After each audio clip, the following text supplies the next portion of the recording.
So Call of Duty Black Ops Cold War comes out just later this week, and I cannot explain to you how excited I am. I actually don't ever have to play Modern Warfare ever again. I mean, like, it's already deleted off my hard drive, but I'm so done with that game, I can't... Sorry. So for Cold War, everyone sort of knows what to expect already from the campaign and the multiplayer. We've done this over and over and over again now for the last how many years. But what's intriguing to me is the zombies. Black Ops 4 really jaded a lot of the zombies community to Treyarch and to that game. Me personally, I probably have a combined 10 hours into that, and it's all on 9. So this is a really big make or break year for zombies. And Treyarch's really bringing everything to the table trying to make this game perfect. And that's what I'm going to look at today. I want to go over what I'm excited for in this new zombies game. And to do that, I'm going to be reading off Treyarch's article they posted, the Zombies Gameplay Guide. So I have 3 categories I'm going to separate the new gameplay mechanics into. Things I'm really excited for, things I'm going to have to wait to play to see, and things I'm just nervous for. So let's do it. Alright, so starting with the things I'm excited for. It really seems like they're trying to capitalize on replayability, and I think they're doing that right this year. So the first thing that they're changing is the perk system. And we already know Jug's going to be in this game.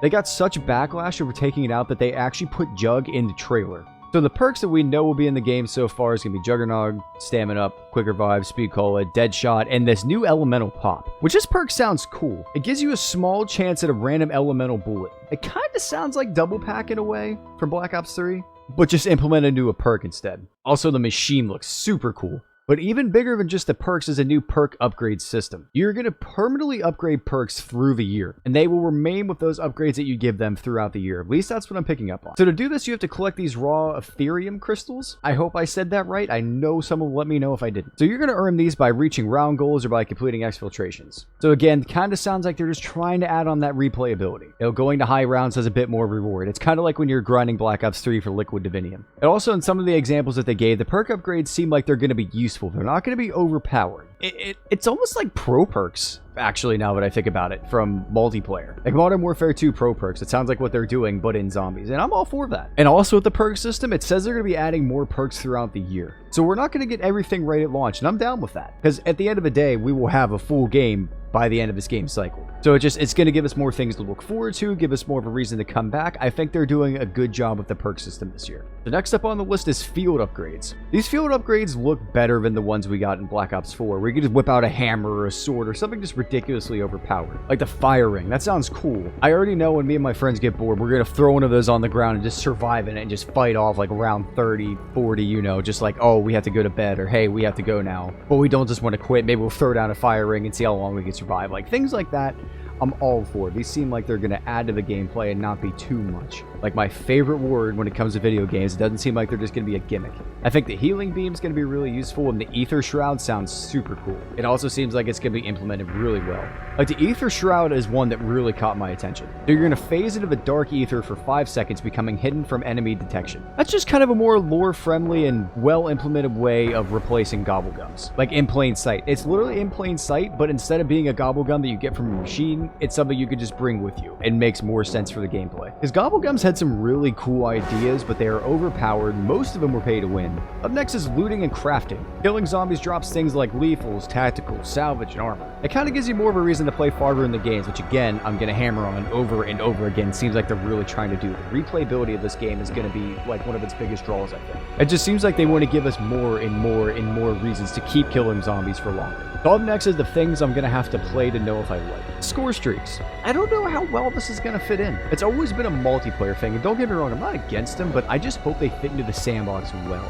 Like I said, I'm going to have to hop in, play them, see if I like them, to see how they are. I'm also just going to be curious how effective things like the chopper gunner is going to be on late rounds. For high rounders, like if you're on round 60, how helpful is it going to be to call in a chopper gunner? Another thing I'm going to have to wait to play with is the weapon rarities. This is the one I'm really interested in. Pretty much like in every battle royale we've ever seen, it comes in 5 rarities, which is going to be common, uncommon, rare, epic, and legendary. The box is going to contain all variants from common to legendary. The attempt here was to make it so like if you went and got an RPK and a Mark II out of the box, you're not just done. Like maybe you'll get like a common RPK, which is good, but you want that legendary, so it kind of gives you more and more reason to keep going back to the box. So like maybe by round 15 you're not completely set up. I'm worried this is going to create the issue that every gun becomes viable and you get a situation like Black Ops 3 where the box is just useless. If you played Horizon Drunk, what'd you get? You got an elemental bow and a KRM, or an elemental bow and a KN, and you pack a punch those things, and there really wasn't much reason for the box. Everything was just good. This idea seems fantastic on paper. It adds a lot more depth to the box. It gives you more of a reason to keep coming back for the box.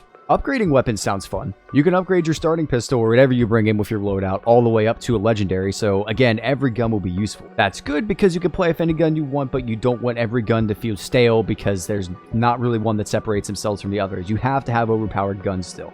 I hope they have a legendary variant that is still better than the rest. It's cool if they're all good, but some need to stand out. There needs to be standouts in your box and your weapon rotation for a game to feel interesting and fun. Another thing I'm interested in is this exfiltration, because I have a couple things with this. So now instead of dying, you and your team can go to spawn and use a radio to call an exfil mission. So from there, the game's not going to be normal anymore. You're going to get a new objective, which apparently isn't easy. And if you can survive through that objective until the evac comes, you're going to get a bonus reward and you don't die. I don't see this being something many seasoned, I hate to use that word, but it's necessary, players are going to use. I think it's rare to be on round 10 and think, man, I can't survive much longer. Like, you're going to tell me Noah J is going to be on round 10 and be like, dog, I can't do this anymore. I'm going to have to evac. I think it's going to become more of a gimmick that's just for fun to hold out. It's going to be a much more enjoyable way for your friends to be like, hey dog, I have to go eat dinner. And then everyone's like, okay, we're going to hold out right now and we'll go. Either that or you're going to grind it because apparently you get some of those ether crystals. So it's going to be used as a way to grind those or just kind of a gimmick when you're bored. I'm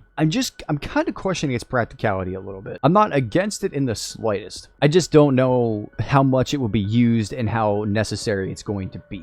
So now we're on to the things that I'm nervous for or just straight up don't like. The armor. For the most part, I've always just been a fan of Jug being the main element to protecting your health, and of course you build the shield. But that's an enjoyable classic buildable that protected only your back, and not every map had it. I was never a fan of zombie games that strayed away from Jug, like Black Ops 4 and World War II. I'm intrigued by how OP it's going to be when you pair it with an upgraded Jug. I just want Jug to still be one of the most effective parts of the sandbox. Next up is Loadouts. I've never, ever enjoyed using a loadout in zombies. I like spawning in with what the game gives me and going from there. Thankfully, you can just equip a starting pistol, which is probably what I'm going to do. I'm not opposed to other people doing this, and it's not even something that's going to be like a negative selling point for me. I probably will just equip a starting pistol and play from there. This is going to be something that probably would just fade off and I don't look at very much. I like spawning in with an M1911 preferably and going and building from there. I don't like going into the game with a light advantage because I prepared. That was kind of the fun, was just getting dropped off in the map, round one, start building your loadout. That's a kind of a classic zombies experience I've always enjoyed. So that's everything that's in the article. Of course, I can't wait to see more of his wonder weapon that they hinted at. That thing looks really cool. Deadshot looks absolutely fantastic in this trailer, and we saw the ray gun. But overall, it just kind of seems like they're trying to innovate in the right ways. They want to keep the classic gameplay and feeling of zombies while improving on that formula instead of adding unnecessary gameplay mechanics to it. Players want to feel like they're playing a Treyarch zombies game. So it kind of seems like they rather add new concepts that won't completely alter that feeling. It's going to be perfect, so hopefully they absolutely nail that. I hope they hit it completely out of the park. I have nothing but optimism for this year. Alright, so what do you think? Tell me down in the comments below what you're excited for, what you're nervous for, or just something you think's interesting or you want to see played out. Let me know if I missed anything. I mostly just pulled for this article because this seems to be the big innovations that are coming this year. There's small things I could have picked out, but I wanted to go over the bulk of what Treyarch's giving us. So if you're new here, if you would subscribe, I greatly appreciate you, and like the video if you enjoyed, and I'll see you next time. Bye-bye.